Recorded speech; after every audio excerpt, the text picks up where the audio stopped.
umuntu usoza amasengesho y'iminsi 7 akajya kwishingira ni mubi uyu ni mubi ni nk'umwuzukuru wa Rishababu ene wacu twicarana mu rusengero mwicarana mu rusengero nta sibazi kuzinduka gahunda zose z'urusengero zikuzubahiriza n'amatangaza azikuyumva azigukiranuka mu bintu byose byatangajwe ariko ntiyiyana. Muraho neza abandi murakomeye Imana y'amahoro ibane namwe. Aha ukihagera ni kuri Evangeliste Mama Lionel tuguhaye ikaze na karibu. Imana iguha umugisha kubera ko ufata umwanya ukareba video tuba twakoze. Imana iguha umugisha. Rero reka twakire umubyeyi wacu twihute cyane kuko turi gucunguza uburyo umwete. Uyu munsi ni umunsi wa nyuma w'uyu mwaka. Na amasaha ya mu gitondo kambivuge. Yenda ubonye ikiganiro mu masaha yo mu masaa 7 ndabizi uko yenda ariho dushobora kukirekura hagati ya saa 7 na hagati ya saa 6 na saa 7 ariko cyangwa se uzakibona nimugoroba cyangwa ukibonye mu gitondo. Ariko twebwe mu masaha yo mu Rwanda dusuje intare enye z'igihugu cy'u Rwanda n'umujyi wa Kigali abantu barimo badukunda badahwema gukurikirana Evangeliste Mama Lionel ibiganiro n'impuguro agenda atanga hano kuri icano. Imana y'amahoro ibaho umugisha. Intare ya gatandatu y'abadiaspora ngo nimvuga abadiaspora no guhera ku bihugu byose duhana imbibi nabo kwambuka rwota amasimba hakujya y'amazi magari. Imana ibarebe neza. Hari abantu bari muri Amerika Imana ibishimire kandi ibaho umugisha. Abantu bari muri Australia, Oceania no mu birwa bya Pacifica. Abantu bari muri Sweden Imana y'amahoro ibaho umugisha. Kanakire Mama Lionel Prophetess nukuri nawe akomeze. Urakoze cyane gusuza abo bantu bo muri Sweden inshuti zanjye cyane. Dusuhuje abo muri iki gihugu cy'u Rwanda. Abo mu mudugudu ntoyamo w'amasangano n'abakorera mu isoko rya Nyarugenge aho nkorera nabo ndabasuhuje cyane abadekorateri n'abadekoratrice ndabasuhuje cyane. Mwubahwe mu kazi kanyu mukora.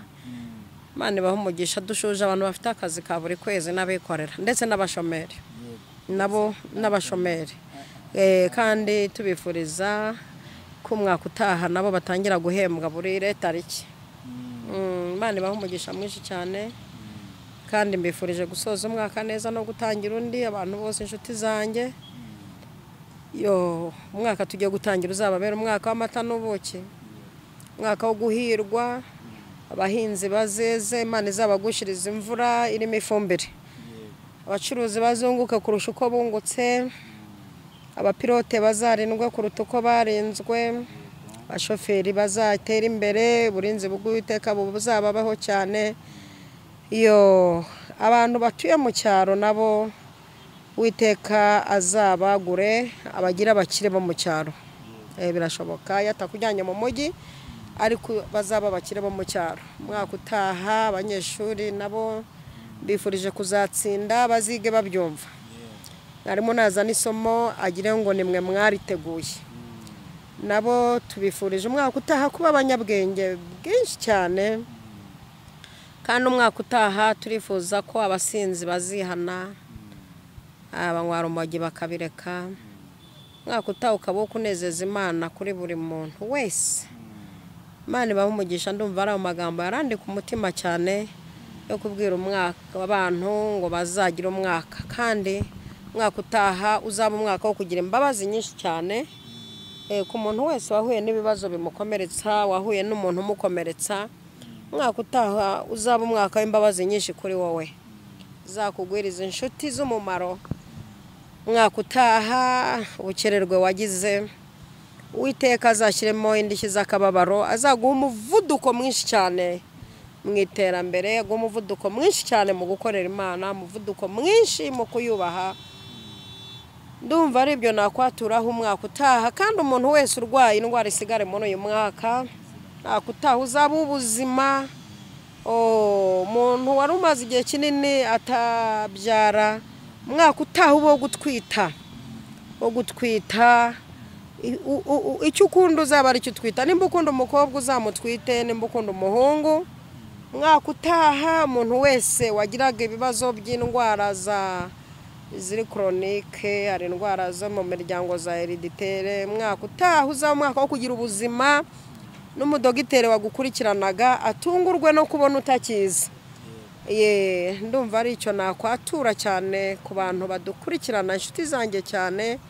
Iyo umwaka utaha uzaba umwaka w'ibitwenge bivanze n'ibyishimo, kuko hari igihe umuntu agira ibitwenge ariko ntagire ibyishimo. Umwaka utaha uzaba ibintu byose kuri wowe bitwenge, ibyishimo. Nicyo mbifurije cyane. Umwaka utaha ab'ingo zananiye zizakunde, abatawe Imana izabagarukire. Umwaka utaha abakobwa bageze igihe cyo gushaka bazashake mu izina rya Yesu Kristo. Amin, amin. Imana ibahe umugisha. Imana ibahe umugisha cyane. Abantu nari namaze kuvuga abantu bo mu Rwanda bakadasohoka United States, ubwo ni muri Amerika, mu Burundi, muri Canada, muri Belgique. Ufite abantu muri Belgique bagukunda mubyeyi, kimwe na Canada. Nukuri ntabwo nagenda barengeje ingohe basuhuza. Ndabasuhuje abari Belgique, Canada, inshuti zanjye zinkurikirana. Hari abantu benshi bajya bampamagara tukaganira bariyo, hari abajya banamfasha bakangurira n'amazi. Hari n'abajya bantelefona bati courage cyangwa bati kudaheruka kuvuga. Ndabasuhuje mbashimira cyane uburyo bambere inshuti nziza. Imana ibahe umugisha. Amen. Yes, turabashimiye cyane ko mubana natwe umunsi ku munsi. Imana y'amahoro ibahe umugisha kandi bishimire, ibamwenyurire, barebe neza. Nukuri iburyo n'ibumoso, epfo na ruguru, ibiteho cyane, ibagote, ariko ibagotere mu byiza. Kwa n'igihe Imana igigota abantu mu bibi ikabarimbura. Igeze kugota mwa kino gihugu kirimba bakita Yeriko yigeze yego na Sodoma yigeze kuhazenguruka imanura amazuku y'umuriro, ariko yigeze no kugota igihugu cya Yeriko ngo igisenya abakizenguruka batabizi uburyo kiyagisenyemo, ngo buri muntu wese yinjirira imbere ye. Rero muri uyu mwaka Imana izenguruka uyu mwaka wa 2022 maze 2023 winjirire aho uhingukiye, mbese wite winjirira, buri muntu wese yinjirira imbere ye mu izina rya Yesu. Niba wari uri umucuruzi, injirira muri ubwo bucuruzi wunguke. Niba wari umuganga, injirira muri ubwo buganga wunguke.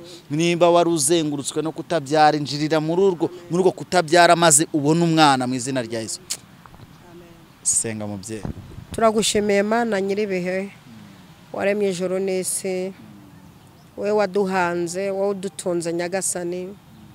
Turagushimiye ko watubaniye umwaka wose, twabonye neza yawe. Hari igihe urugamba rwashyushye rugeze mu mahina, abantu batangarira Imana iri muri twe.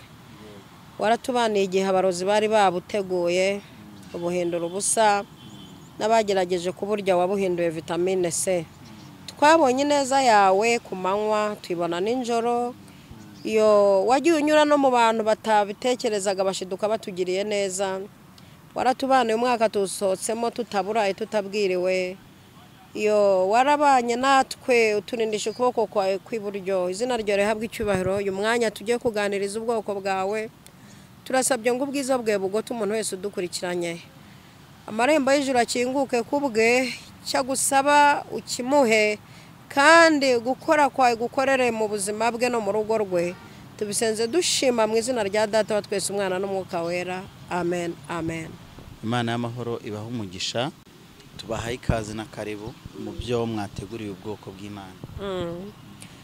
Urakoze cyane bantu badukurikiranye uyu munsi, tunejejwe no kubaganiriza.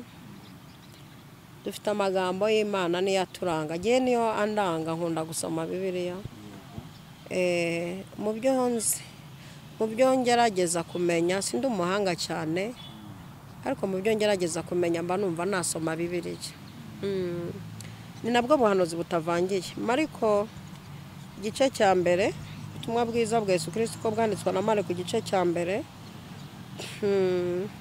murongo w'8 haravuze ngo, "Jyeweho ndababatirisha amazi, ariko wowe azababatirisha Umwuka Wera." Muri iyo minsi Yesu ava i Nazareti y'i Galilaya araza abatirizwa na Yohana muri Yorodani. Avuye mu mazi uwo mwanya abona ijuru ritandukanye, umwuka aramanuka mujyaho asa n'inuma. Ijwi rivugira mu ijuru riti, niwe mwana wanjye nkunda nkakwishimira. Uwo mwanya umwuka mujyana mu butayu, amarayo iminsi 40 ageragezwa na Satani, aba hamwe n'inyamaswa, abamarayika bakamukorera. Nuko bamaze kubohesha Yohana Galilaya, avuga ubutumwa bwiza bw'Imana. Atangira kuvuga ubwo butumwa bwiza no murongo wa 15. Igihe kirasohoye, ubwami bw'Imana buri hafi, nuko mwihane mwemera ubutumwa bwiza. Urebye ni umurongo nashakaga nuko naturutse ruguru kugira ngo abantu bumve imvano yiye kugera kuri uyu murongo. Aha yaramaze kubatiza Mwami Yesu, atangiye ivuga butumwa Yohana. Uyu murongo wa 15 niwo nshaka ko tuganiriza abantu badukurikiye. Ni nayo ntego y'umwaka tugiye gutangira ku muntu ushaka kurya iby'Imana. Igihe kirasohoye, ubwami bw'Imana buri hafi, nuko mwihane mwemera ubutumwa bwiza. Nayo magambo shaka ko tuganira, ubwami bw'Imana burasohoye, abantu mwihane mwemere n'ubutumwa bwiza, kuko hari n'ubutumwa butari bwiza. Hari ubutumwa butari bwiza buriho. Nanjye kuvuga ngo pastor ni nk'ubayoboha butumwa butari bwiza muri iyi minsi. Hari ubutumwa buri kubwira abantu ko ibyaha byabo bakoze byababariwe, ngo Yesu abibambiye ku musaraba, ngo n'ubuntu, ngo Yesu yarabibambiwe, yapfira ibyaha abantu bakoze ndetse n'ibyo bazakora. Ubwo n'ubutumwa butari bwiza. Dushaka gusenya twifashishije iri jambo, nuko mwihane mwemera ubutumwa bwiza. Abantu bankurikiye hano ndashaka ko bemera ubutumwa bwiza bwa Yesu Kristo, ubutumwa bwiza bubiteguza, ubutumwa bwiza bwihanisha, ubutumwa butarimo kwihanisha. Butarimo kwihanisha nabwo burimo, reka tubwite se umuntu abwita bwizara, nimba ari bwiza, nimba buri hagati no hagati. Hari ubutumwa Bibiri itavuzeho twebwe, ariko tureba tukabona ntituzi ibyo ari byo. Hari ubutumwa bushyeshyenga, kuko Nuvari Daniel wavuze ngo mu minsi y'imperuka ngo nzabayobesha kubashyeshyenga. Hari ubutumwa bushyeshyenga bubwira n'umuntu uvuye gusambana ngo Imana iguhaye inzu, iguhaye imodoka, iguhaye ubukire, iragutabaye. Ubutumwa bushyeshyenga. Hari ubutumwa bubwira umuntu wakuyemo inda ngo Imana ikubakiye urugo, iguhaye umugabo w'umudiaspora, iguhaye lava fo. Ubutumwa bushyeshyenga. Ubu butumwa bumaze n'igihe kinini cyane buvugwa, kandi umuntu wese ufite bene ubu butumwa mu kanwa niyo ashinze itorero agira abantu benshi cyane. Usanga afite abayoboke, kuko azabayobesha kubashyeshyenga. Azabayobesha kubashyeshyenga. Hari ubutumwa bubwira abantu ko babonye amahoro, bagutse, butabwira abantu ku cyaha. Kandi iminsi yose ubutumwa butazavuga ku cyaha ntabwo buba bwuzuye, kuko mu bintu byazanye Yesu harimo gukiza indwara no gukiza imitima. Kandi ikibanza kigenderewe ni ugukiza imitima. Gukiza imitima nicyo Yesu yahagazeho cyane, aravuga ngo mwese abantu barushye ndetse n'abaremerewe munsange ndabaruhura. Intego ya Yesu ni ukuruhura abantu barushye. Noneho nkaba mbabazwa no kubona abantu bakirushye kandi baba mu rusengero. Imana ibababarire cyane. Ikintu kiri kumbabaza muri no minsi ni ukubona abantu barushye badasiba amasengesho, badasiba amateraniro iminsi 40. Umuntu akaba mu minsi 40 akirushye. Yesu we, ubu butumwa burakomeye rero. Abantu badukurikiye mumfasha kubyumva. Igihe mwazengurukiye umusozi kirahagije kubeshywa no kubesha. Kubona abantu barushye bava mu minsi 21, kandi ukabona umuntu aracyarushye, aracyarindaya, kandi avuye mu minsi 21, kandi umuntu avuye mu minsi 40 ngo kuzenguruka yeriko, ukabona umuntu aracyarushye mu byaha, kuruhamvuga n'ukura mu byaha. Kandi umuntu aracyarushye mu byaha, avuye ngo mu minsi 7 yo kwambuka, kandi umuntu aracyarushye kandi avuye mu minsi 3 ngo yo gufata ngo Kanani ye, kandi ukabona aracyarushijwe n'ibyaha n'indushyo mu byaha. Avuye ngo mu minsi 10 ngo yo kwambuka ngo tugashyikira ibyacu, ukabona umuntu aracyarindushyi nicyo kintu kiri kumbabaza. Niyo mpamvu ubu butumwa buvuga, Yohana avuze ngo nuko mwihane ibyaha byanyu, nimumara kwihana ibyaha byanyu ngo mumenye n'ukuri, ukuri kuzababatura. Ijambo mfite umunsi niryerekeranye no kwihana. Abantu nibihana, abantu nibihana, kuko Yesu hari ahantu yahagaze aravuga ngo mubanze mushaka ubwami bwanjye, kabiri no gukiranuka, icya gatatu ibindi byose muzabyongererwa.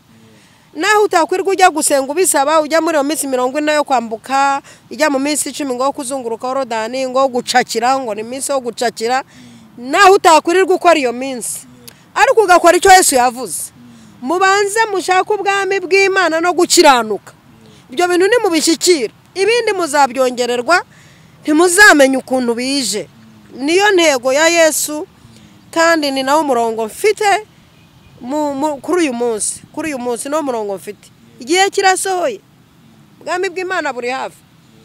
Abantu nibamenye iki kintu, abavuga butumwa bagize amahirwe yo gufata mikrofone, ni mumenye ko igihe gisohoye kiri hafi. Mugabanye matiku mufite, mugabanye amagambo y'amanjwe mufite, mugabanye amagambo yo guhangana mufite. Mubwire abantu ko igihe gisohoye, igihe gisohoye. Mubwire abantu ko igihe gisohoye, Yesu aje. Hari muri ibyo yaririmbye ngo umwami ageze ku irembo, wabambwe ku musaraba, aje kudukoranya be tubane mu ijuru. Kwirembo ubari kwirembo, nuko araje, Yesu araje kandi ageze kwirembo. Ibyerekana kuza kwe birihuta kuboneka, agiye kutugabira kubaho kwiteka. Kwirembo ubari kwirembo, nuko araje, Yesu araje kandi ageze kwirembo. Maze mu isi yagizwe nshya, tuzaba dusugire, kudapfa kwakuye gupfa, tutakibabara.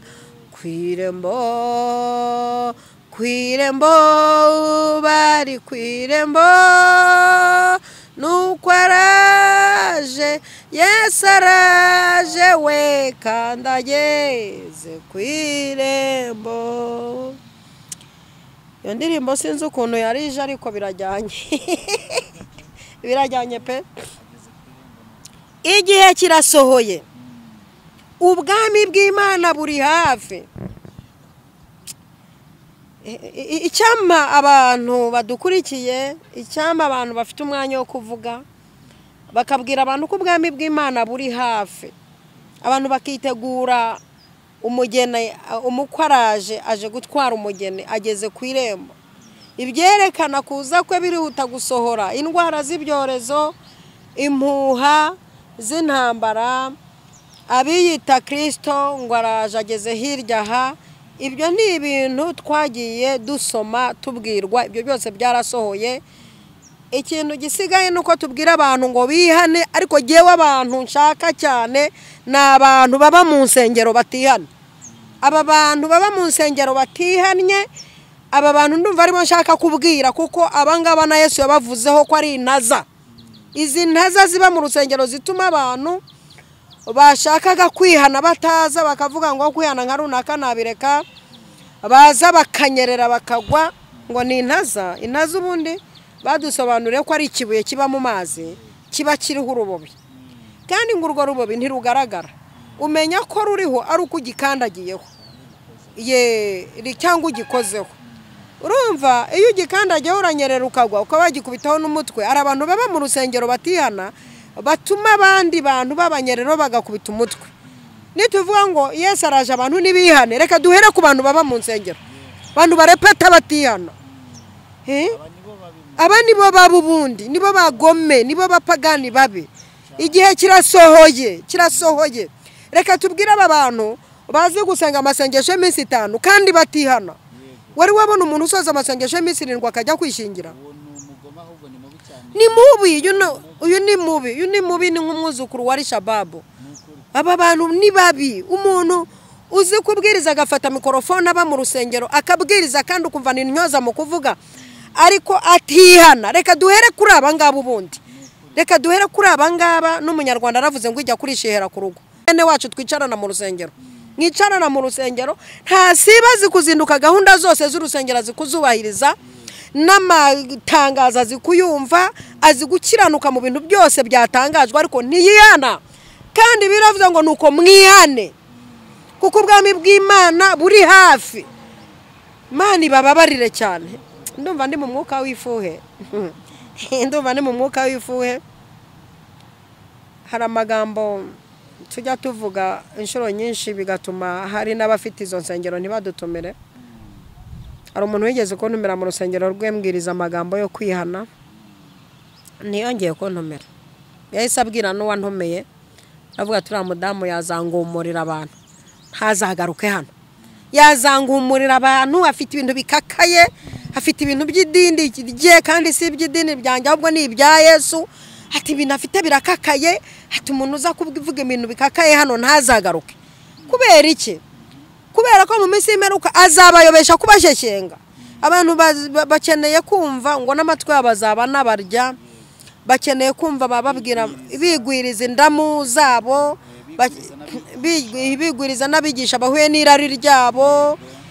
Wari wasengera umuntu ugasenga wageraho uvuga ngo Mana ngo umuntu musabi umugisha musabi y'amafaranga kandi watangiye gusenga cecetse ariko ugeza aho musabira amafaranga umusabira imodoka ati mwami Yesu ati yego Mana ati Uwiteka ati byo ati nibyo byanzanye ati vuga data ati wi ati ariko nimwihane bwami bw'Imana buri hafi kandi Imana yarabahaye, Imana yarabareza bahaye impamba mu rugendo ntacyo yabimye.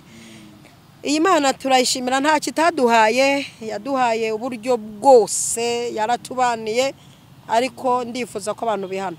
Bwami bw'Uwiteka burasohoye, igihe kirageze niko Bibiliya ivuga. Mwemere ubutumwa bwiza. Mwemere ubutumwa bwiza. Abantu ni mwemere ubutumwa bwiza. Bari mu kabari ni mugire muveyo muze mwihane mudufashe umurimo w'Imana. Abari muri za Manyinya murara mubyina bukabakeraho ni muze mwemere ubutumwa bwiza muze mwihane. Abantu badukurikira barananiwe kugwa no gukizwa bari hagati no hagati mutubabarire muze mwihane. Uyu munsi ni iryo jambo numvaga nari nateguye kubwira abantu iby'ubwami bw'Uwiteka ngo ni mwihane. Yohana ajya mu butayu kera ari korasi twaririmbaga, ari korasi rero burango zitakigezweho twongera numva abaririmbye b'i Kigali bavuga ngo izo ni za kera ntituramenye ibya kera n'ibyubu ariko ibyo birahari. Bibutsa yuko hari ijambo ivuga ngo Yesu Kristo ko yarareje n'uyu munsi ni kwari. Yego uko yarari kumusirimura kandi ko ahora sirimutse. Kuki mushaka gutuza Yesu Nyamirambo kandi abera hose icyarimwe uko yarareje n'uyu munsi ni kwari. Twajyaga duhagarara mu butayu natwe tugiye kubwiriza mu cyaro tukaririmba ngo Yohana yigishiriza mu butayu ni Yudaya ati ni mwihani byaha byanyu dore Mesiya zaza. Aya makorasi sinyiyumva. N'abantu ba kera barasirimutse nyine barimo baravuga ibihwanye n'ibyo abiki gihe bashaka ariko ijambo nari mfite kuri uyu munsi ryari ngira Imana ibaho umugisha. Abantu ni mwihane, abantu ni mwemere ubutumwa bwiza, bari mu nsengero badashaka kwihana ahubwo bashaka ibintu Imana itanga mwihane. Igihe cy'Uwiteka kirageze kandi kirasohoye. Imana ibahereza umugisha mwinshi. Uzihana n'akandi gakorase mushumba kavuga ngo bakunda kuririmba kuri Yorodani Imana yanjye nkumva ndafashijwe nkumva nkumbuye ko nanjye bansubiza muri Yorodani. Bavuga ngo hakurya ya Yorodani abariyo bararirimba umunezero hakurya ya Yorodani abariyo bararirimba abariyo bararirimba bakajyanisha ukumva hirya bari kuririmba aba bakabakira ariko ukumva ni ibintu biri kugenda ku murongo mwiza bakamujyana mu mazi atari bino bari kuvana abantu mu mazi bahindutse imirambo biriya style nayo sindamenye yariyo abantu umuntu yavaga mu mazi akuzura umwuka nta muntu wamufashe nta muntu wamukozeho akuzura umwuka akabazi ngo aha ngiye kugera ariko uyu mwuka reka tuze kuganira kuri badutumwe twabatumweho mu kiganiro cy'ubutaha umwuka wera tuzi uko usa tuzi uko bawuzura tuzi ibimenyetso byawo tuzi ibiwuranga bidupirata rero bajye babeshya kira twajyaga tuvuga ngo uzabeshya abazungu bene wanyu bajye babeshya bene wabo tuzi umwuka wera tuzi n'ibintu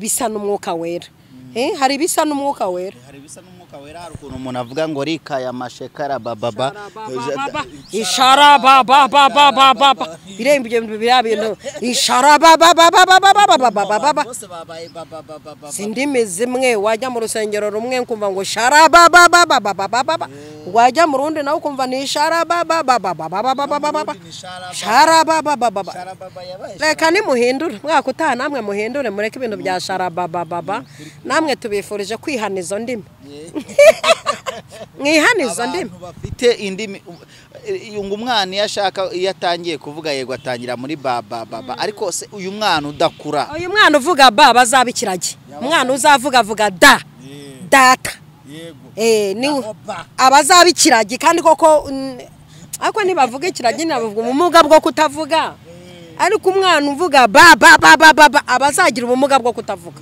umwana uzavuga rero aba ni data nukuri aba nabo nibihane kandi nibi bintu tutazi bizari bizo wa mugane abantu barimo bava muri Yorodani bagahwera bakamara amasaha ngahe bapfuye reka mukanya kazaza ejo tuzabatumweho n'izina rya Yesu abantu nimwihane niyo ntego no munsi abantu nimuhindurwe n'imiburo y'Uwiteka abantu nimugerageze kumenya ko ubwami bw'Uwiteka buri hafi mwemere ubutumwa bwiza nshuti zanjye mwemere ubutumwa bwiza ntimuyobe Imana ibaha umugisha mwinshi cyane shalom murakoze cyane ko mwabanye natwe twari turi kumwe n'umubyeyi wacu arimo atuganiriza ijambo rivuga ngo nimwihane mureke ibyaha byanyu nimubireka kandi ntugire ubwoba n'ubwo ibyaha byarabaye tukutuku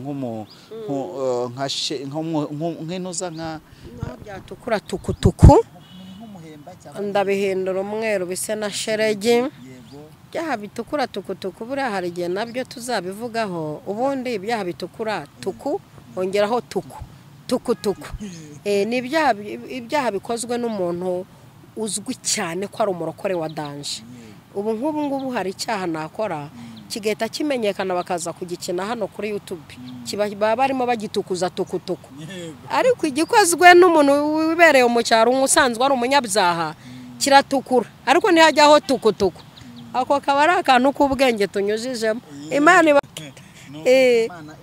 Imana ibaha umugisha kandi bishimire mubyeyi rero twatangizanyije n'ijambo rivuga ngo Uwiteka duhamagara Imana reka dusoze dusengera bano bantu bari badukurikiye kandi ni ukuri ndazi neza yuko buri muntu wese ijambo ngo ni inkota ndazi ko ijambo hari abantu ricumise hepfo nongere mbabwire abantu muza muri comment mukandikamo ngo duhe nimero kandi ku kiganiro nyabuneka ko ziba zihari mwagiye muri ba munsi y'ikiganiro mugahita mubona nimero ubundi mugahita mumuhamagara rwose pe hari igihe nziguhaye ariko nawe ujye wumva yuko namanje najya muri telefoni nkwaza nkazeditinga kandi ubundi hari twinshi cyane tuba dukeneye kuba twakora gusa tuzatuzibaha harabo nasanze n'imyaka no mu mwaka washize barazikwatse ntibazeditingeho nkaziboherereza nkongera nkazeditingaho nkazibaha ariko munsi y'ikiganiro hari nimero z'umubyeyi nyabuna mujye mumuvugisha mumubwire ushobora no kudahura nawe ariko ukamubwira wimutinya mubwiza ukuri uriya iyo ugiye gukira indwara umushumba urayirata pe. Rero ni umuhanuzi, ni umuvugabutumwa, ni prophetess.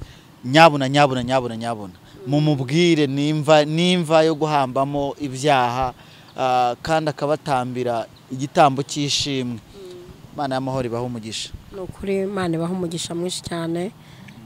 Tugiye kubasengera ariko subscribe ntabwo zikiyongera, sinzi abantu badukurikira nimba nta makuru bafite yo gubyonda aho hantu. Bagende hepfo, abantu ibara rikiri umukara cyane. Hari telefoni nk'amasamusanga akenshi cyane zigaragaza mu ibara ry'umukara. Hari n'abandi bafite amatelefoni ibara bari umutuku. Nyabuna mugenda hepfo yereka umutuku, kandi nukuri Imana yarabahaye ibiganza bizima. Byondaho gusa no gukandaho, ubundi ugakomeza kwikurikirana ikiganiro cyane kuryohera ugakanda like ukavuga uti iki kiganiro rwose ni nyamibwa, ukamanuka muri comment ukavuga icyo ubyumva. Ikiganiro dushobora kuba tukikurekura nawe ugenda ukomantinga uvuga utahantu simumvise neza muzahasubiremo. Buriya ntabwo muzi gufata neza amavuta, ariko ngiye inama nabagira abantu mukurikira Evangelist Mama Lionel, nyabuna mushigikira amavuta ye. Nukuri muyashigikire. Hari ikintu navuze ndavuga ngo ntabwo ari byiza ko yahora avunwa nuko buri munsi aratekereza, yajya gutekereza nk'ubuhanuzi cyangwa ijambo ry'Imana rimujemo, yatekereza yuko nanjye ntaraba mpari cyangwa se ndi mu bindi, kamera yagiye mu bindi, akavuga ati reka ntegereze kameramani azampa umwanya. Nyabuna abakoze umurimo wo kumufata amaboko n'amavi mukayakomeza kugira ngo atasukuma. Buri umuhanuzi ahanuriye anezerewe. Ndababwiza ukuri, namushaka ibintu byiza. Ngewe maranye iminsi n'abahanuzi, nyababwira ngo narerewe mu rugo rw'umutambyi, kuko kuvuka cyo ni ikindi no kurererwa ni ikindi, ariko narerewe mu rugo rw'umutambyi. Ndabizi yuko iyo umutambyi anezerewe atamba ibitambo bizima, Imana ikabyishimira. Imana y'amahoro ibaho umugisha. Navugaga kamera, hari n'ibindi byinshi, hari nubwo mwajya mu muha n'amazi n'itiki mugezaho tuba twakoreye. Mubona ko dukorera ahantu hagiye hatandukanye. Ushuse reka tubasengere. Mwamenyere ibihe, uyu munsi uvuze ijambo rikomeye cyane. Bwiye abantu ba mu nzu yawe ko bagomba kwihana ntibakumenyere. Abantu barakumenya ariko baranakumenyera, abandi barahindukira ariko ntibahinduka. Ubwiye abantu ko bagomba kwihana kandi bakamenya ukuri. Dusengeye abantu bakiri mu byaha bahindurwe n'imiburo yawe. Umuntu wumvise iki kiganiro ari mu ntege nke akaba aciye bugufi, imbaraga zawe nizimuzeho. Haleluya. Ndasaba kugira ngo imbaraga zawe zikora imirimo ikomeye cyane ku bantu bose badukurikirana. Haleluya. Abantu bahinduke, bagira imitima mishya. Ndiyo, bagira imitima mishya, bahinduke, bagira imitima mishya, bagira umutima mushya, bagira umutima woroshye. Bakuremo umutima ukomeye nk'ibuye, ubaterekamo umutima woroshye nk'inyama. Abantu bahinduke rwose. Urakoze. Haleluya. Urakoze. Ndagushimiye. Kuvuga bikaba iyo utegetse binakomera. Bisenze nshima mu izina rya Data wa twese, Umwana n'Umwuka Wera. Amen. Shalom.